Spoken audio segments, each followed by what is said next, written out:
So, have you ever wondered, why should I be a Christian? Why shouldn't I be a Christian? Why should I have certain views and opinions? Why should I live a certain way? Why am I doing that?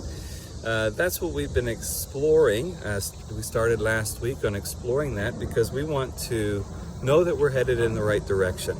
And we also want to know how to share our faith or persuade other people to come along with us on this same journey. So how do we do that? Well, last time we talked about the need for grounding, that you have to establish what your source of truth is, or how you're going about evaluating the truth. And I know that a lot of you said the Bible, but one challenge to that is when you're trying to share your faith is not everybody shares your viewpoint that the Bible is God's inspired word and authoritative, and we're expected to live by it. So if you're witnessing to someone and that's their view, they don't agree with the Bible, or at least parts of it, and you try to use the Bible to prove to them different things, guess what? You've not proved anything to them. You're beating a dead horse.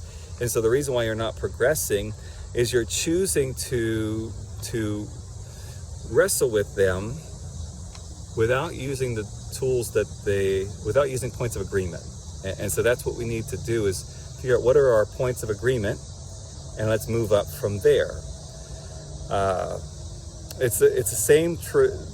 The same reality is there when you're trying to resolve conflict with other people, or trying to make a decision as a group, two or more. Then you need to figure out what is our common ground. And every time you touch a point, if that's not a common ground, you move down the ladder until you get on equal footing. So the first starting point is, what is your source of truth? Now, the debate then after that will come into which truth source should we be choosing, is the next debate. Now, I'm going to add a little bit. Now, you can watch the previous video to see more of that working out of the grounding scenario, but I want to add just a little bit to that, in that we have to admit that we need a truth source outside of ourselves, because we are very limited.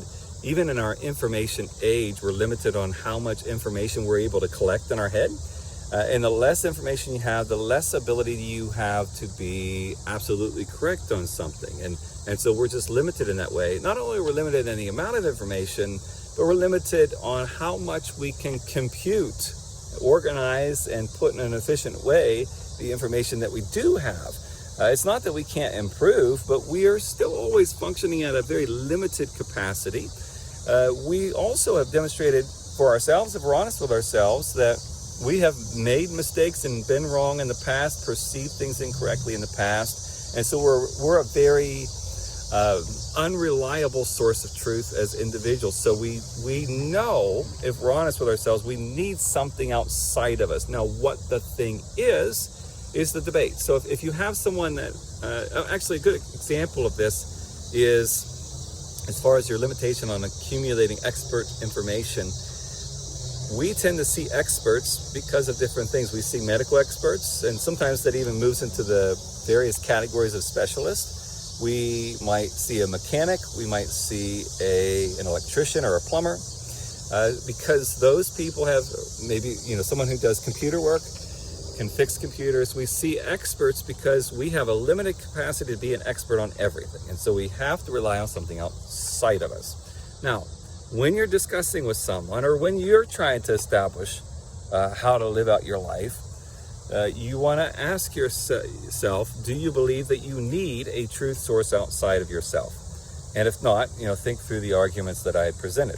If you're talking with someone who does not believe they need a truth source, then present some of the things that I presented in your work, besides praying for them, is to figure out how to convince them that they need a truth source outside of themselves. I think most reasonable people would likely concede on that point. Where they're going to argue with you is which truth source to use. And there is a plethora of truth sources, including a number of different religious texts, like the Bible, like the Quran, like various Buddhist and Hindu texts, philosophical texts, even scientific texts that people utilize, or people will appeal to logic and facts. So there's various tools that people could grab onto and say, this is what I'm trusting in as a truth source. And what you're going to want to do is you're going to want to debate with them over their choice. So you're going to want to play the skeptic. Now, either the person has chosen one, if that's where they are, or they have been agnostic about it and they know there is a true source, they just don't know which one it is. If that's where they are, then you're going to need to try to demonstrate why all of the true sources are not reliable other than the Bible. If they have chosen one, then you only need to come against that one. You don't need to prove that the Hindu and Buddhist texts are not correct to a Muslim. You don't have to do that. You need to go and discuss the Quran. Now, there's a lot of ins and outs on relationship building and building trust and some other things there that may have to happen first, likely will have to happen first before you just go in there and start attacking the Quran. But at some point, that's what you want to raise, is some skepticism towards the Quran being the true source, or whatever true source that they're utilizing. Even facts and logic, you can levy some criticisms towards that being the truth source. But you have to be honest. So the criticism has to be welcomed towards the Bible. We have a video series on answering the critics, which I'll put a link into the description for this, or into the comments on Facebook. So you have to be honest and say that, well, does the Bible prove? Because again, some of you in the last video said, well, I believe in the Bible, which is wonderful, great, good answer. But the question is why? Because the Bible said so, or because I actually have evidence that the Bible is inspired by God, and I'm not just believing it just because I want to, because then we're no different. And this is where atheists come in and start poking at this legitimately, is we're no different than the Muslim or the Buddhist, because we're just believing because we want to believe in that text, but we have to actually have evidence for it. So have those discussions, and this is going to involve learning. It's going to involve thinking things through for you to be able to demonstrate the pieces of evidence that show that, those things are not the correct thing. And another piece that you want to make sure that's sewn in here is that we're not looking for, and this is where agnostics go wrong, and this is where their struggle is. We're not looking for the truth source that has proven itself to be 100% infallible and trustworthy. That's not what we're looking for. Not that there isn't a truth source that is that, but we're not looking for something that has, 100% certainty to it. Because of our limited capacity, I don't know if you really can get to that place. What we're looking for is, what is the most plausible source of truth? So if we examine all the options of truth sources, which one is the most reasonable to accept? That's what we're looking for. And that's what you're looking to try to prove to other people, is that the Bible is the most reasonable to accept. Now, I want to say this to those who may be critics of what I'm saying in this video. We do get that on occasion. We get people that comment a criticism, and the one thing that I get a little frustrated with is that people will levy the criticism. I'll give some kind of a response, and then you hear nothing else again. And I think that's because that people who are atheists or have criticisms of the Bible or against Christianity as being true, is that you have one piece that you have to throw at it, and then when that gets shot down, you walk away, and you still believe what you believe, but your evidence has been shot down.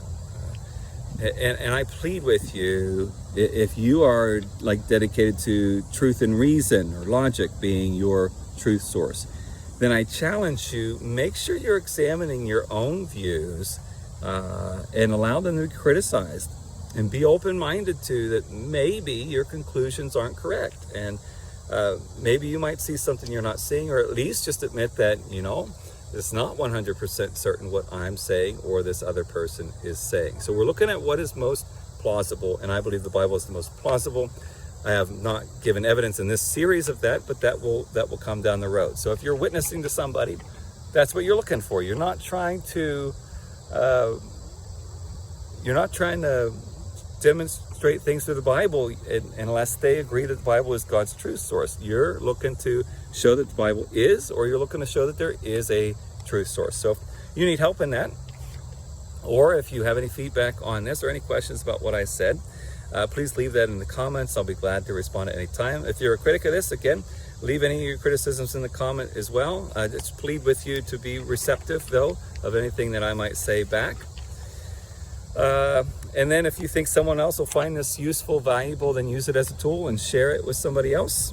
Give us a like, and on YouTube, subscribe to the channel, hit the notification button so that you'll be notified when the next video is uploaded, which should be next week.